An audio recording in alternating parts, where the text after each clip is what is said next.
Welcome to our channel. This is a space for the spiritually hungry, where we go beyond surface-level faith to find the deeper meaning. If you've ever wrestled with questions of love and destiny, you're not alone. This is a message for your soul. Today, we're opening a question that sits quietly in many hearts. How do you know if your soulmate is the one you should marry? There is a common belief that if someone is your soulmate, then marriage is automatically the next step. But that is not always true. Some people enter our lives to awaken us, to teach us, or to reflect parts of ourselves we would never have seen on our own. They are real. They are profound. But not every soulmate is meant to walk with you into a lifetime covenant. Marriage asks for more than passion or recognition of a familiar soul. It asks for endurance, for values that align, and for choices that can weather time. That's why today we're walking through 9 signs that reveal whether your soulmate is truly the one you should marry. These are not shallow tips. These are questions of spirit, maturity, and everyday life. And as you listen, let your heart be honest. Sometimes truth will comfort you. Sometimes it will challenge you. Both are necessary. Sign 1. When values remain steady through storms. Love may begin in sweetness, but marriage will meet you in storms. The first and most telling sign is whether your soulmate's values hold steady when life becomes difficult. Anyone can speak kindly when life is convenient, but the real test comes when money grows scarce, when plans fall apart, when health weakens, or when dreams are delayed. Does the person you call your soulmate still walk with integrity in those seasons? Do they remain faithful to truth, to family, to responsibility, or do their convictions bend with circumstance? Values are not slogans. They are lived habits. A person who respects others even when angry, who remains honest even when tempted, who treats the vulnerable with care even when no one is watching. That is a person who can sustain the sacred weight of marriage. Ask yourself quietly, when storms come, do they still reflect the light you first saw in them? Or do they reveal cracks you've ignored because of how strong your feelings are? A soulmate who holds firm in difficulty is showing you that their love is not a passing season, but a foundation you can trust. Sign 2. A shared reverence for the spiritual. One of the strongest signs that your soulmate is the right one to marry is the presence of spiritual harmony. This does not mean you must both practice your faith in identical ways. It does not mean you must agree on every detail of belief or tradition. What it does mean is this: both of you hold a reverence for the sacred, a respect for what is unseen, and a willingness to let your lives be guided by something higher than yourselves.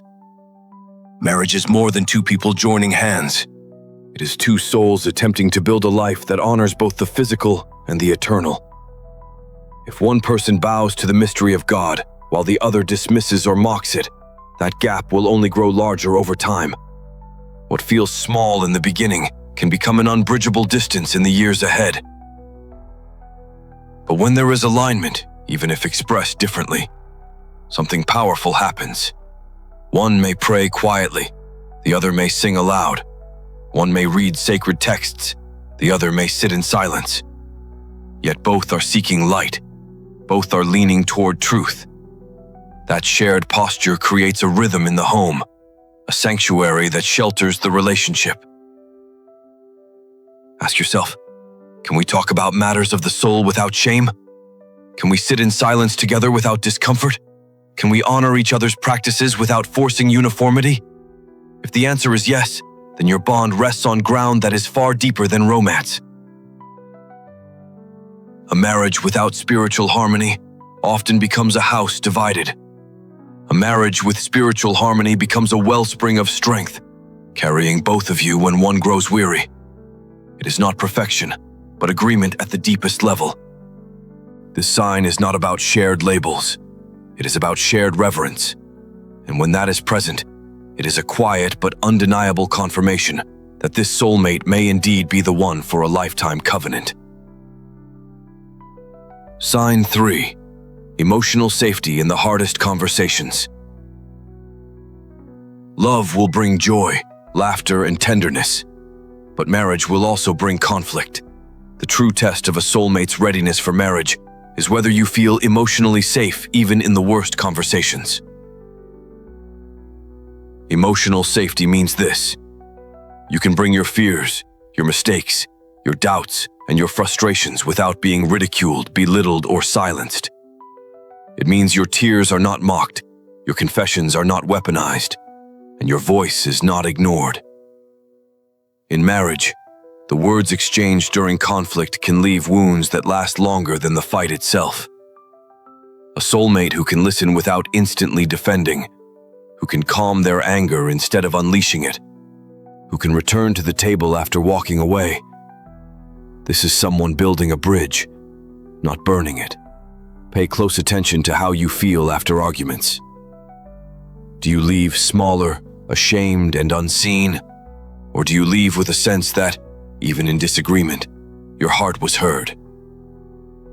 The pattern you notice while dating will not magically change after vows are spoken. In fact, it will often deepen.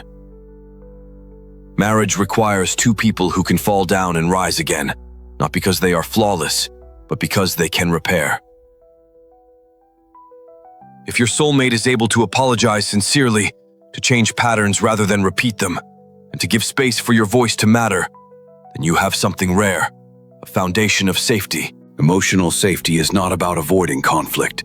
It is about handling conflict with maturity, respect, and care. A marriage without it becomes a battlefield. A marriage with it becomes a safe harbor where even storms cannot tear apart what you are building. If you can look at your soulmate and know that your soul is safe in their hands, not just your body, not just your finances, not just your time, but your soul, then you are looking at a bond that can endure. Sign 4. Alignment in how money is seen and handled. Few things test a relationship more quietly yet more deeply than money. It is not the amount that determines peace, but the way it is viewed, spoken about, and managed. Marriage is not just two hearts becoming one. It is two financial lives intertwining. If your soulmate hides debts, avoids responsibility, or spends recklessly without thought of tomorrow, those habits will not disappear once rings are exchanged. In fact, they will grow heavier. A true partner for marriage treats money with honesty and respect. They do not worship it, but they do not despise it either. They understand that resources are tools for building a life together. Tools to provide, to sustain, and when possible, to bless others. Watch closely. Are financial conversations open, or are they tense and defensive? Do they consult you before making choices that affect both of you, or do they act in secrecy? Can they live within limits when needed, or do they chase appearances at the cost of stability? It is not about wealth. It is about stewardship. A person who sees money as a shared responsibility, who is willing to save, plan, and sacrifice when needed, is someone who understands covenant. But a person who uses money as control, as escape, or as indulgence without thought, that will strain a marriage until it cracks. Ask yourself, can I trust them with my future? Not only with my love, but with the resources that sustain life. If the answer is yes, then you have a partner who will build with you, not against you. In scripture and in life, money is often described as a mirror. It reveals what a person treasures most. If your soulmate's handling of money reveals care, responsibility, and a willingness to share, then you are looking at one of the clearest signs that this love can endure. Sign 5. The willingness and ability to repair after conflict. Every relationship will face disagreements, disappointments, and failures. The difference between a bond that survives and one that collapses is not the absence of conflict, but the presence of repair. A soulmate who is truly fit for marriage does not let pride rule them when things go wrong. They know how to say "I was wrong" without shifting blame. They know how to reach for you after an argument, not with manipulation, but with humility. Listen carefully to their apologies. Do they take responsibility, or do they disguise blame inside their words? "I'm sorry you feel that way" is not an apology. It is a refusal to own fault. Real repentance sounds different. It acknowledges harm, it accepts responsibility, and it moves toward change. Marriage is a covenant of imperfect people. There will be days when words are sharp, when patience runs out, when mistakes are made. The question is not whether those moments will come, but what happens afterward. A partner who seeks repair, who softens their heart, who chooses restoration over being right, that is someone who understands the sacred work of marriage. Pay attention to patterns, not speeches. Do they learn from mistakes, or do they repeat them without growth? Do they only apologize when cornered, or do they initiate peace even when it costs them pride? A marriage cannot survive if both people insist on winning, but it can flourish if both insist on healing. If your soulmate shows a consistent posture of repair, you are looking at someone prepared to make a covenant last. Sign 6. Support for your purpose and life direction. Marriage is not only about companionship, it is about partnership in the journey of becoming who you were created to be. One of the clearest signs that your soulmate is truly the one to marry is their willingness to support your purpose, your growth, and your calling. A partner who is right for marriage does not compete with your destiny. They do not feel threatened when you rise, and they do not clip your wings to keep you small. Instead, they rejoice when you grow, even when that growth demands sacrifice or adjustment. This is not about identical dreams. You do not need to walk the same career path or share the same ambitions.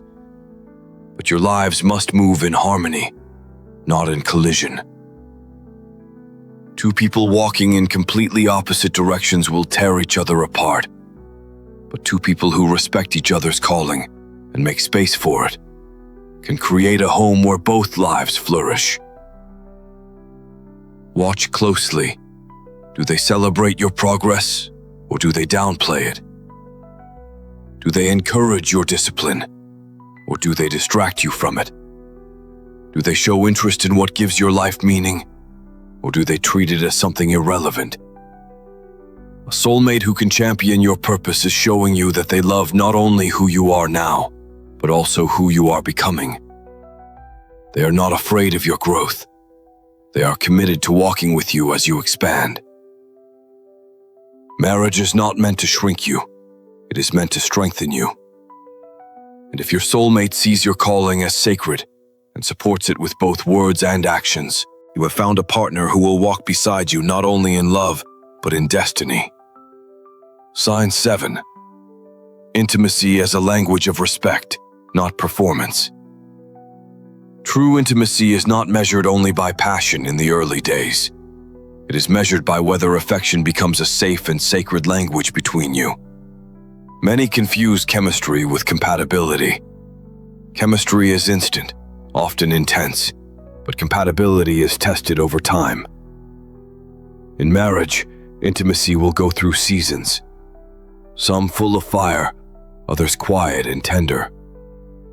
What matters is whether your soulmate knows how to meet you in each season, with patience, care, and respect.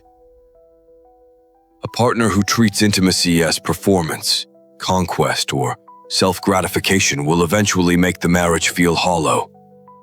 But a partner who approaches intimacy as connection, as service, as a way of saying, "I see you, I choose you, I cherish you," that is someone who can sustain love beyond the surface.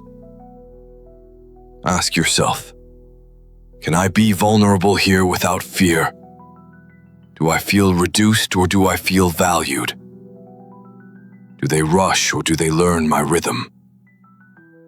Do they use intimacy to heal and unite, or to dominate and control? The truth is, intimacy is not only physical. It is spiritual, emotional, and psychological. The way your soulmate touches your hand, listens to your silence, or notices your weariness is just as telling as the passion you share. Marriage is built not on endless excitement, but on a steady exchange of respect. If your soulmate makes you feel safe, desired, and honored in intimacy, not just in one moment, but as a consistent pattern, then you have found a love worth entrusting with your most vulnerable self. Sign 8. Boundaries and balance with family and outside voices. When you marry someone, you are not just joining with them. You are also connecting with their history, their family, and the voices that have shaped them. One of the greatest tests of readiness for marriage is how your soulmate handles those outside influences. Do they know how to honor their family without allowing them to control your relationship? Do they defend you when unfairly criticized? Or do they remain silent to keep peace? Can they set boundaries that protect your union without cutting ties in anger? Family is often where even the strongest couples are tested. A partner who cannot step out from unhealthy patterns with their parents, siblings, or past attachments will unintentionally invite division into the marriage. On the other hand, someone who can balance honor with healthy independence is showing the maturity needed to guard what the two of you are building. Pay attention to how they talk about family matters. Do they seek your perspective, or do they dismiss it when conflict arises? Do they prioritize the relationship you share, or do they retreat into loyalty that excludes you? Spiritual maturity recognizes this. Marriage creates a new covenant, a new primary loyalty. That does not erase family, but it does establish a new order, where your union comes first, while love and respect continue outward. If your soulmate can walk that balance, honoring where they come from while protecting where they are going with you, then you are looking at someone who understands that marriage is not just romance, but responsibility. Sign 9. The daily choice to love, again and again. At the heart of marriage is not one grand moment, but countless small ones. The final sign that your soulmate is truly the one to marry is their willingness to choose you. Not once, but daily. Romance begins with excitement, but what sustains a covenant is repetition. The quiet decisions made every morning, every evening, every ordinary day. Does your soulmate show up consistently, not only when it is easy, but when it is inconvenient? Do they serve without keeping score, forgive without keeping records, and stay present without drifting into neglect? Great promises mean little if they are not matched by small faithfulness.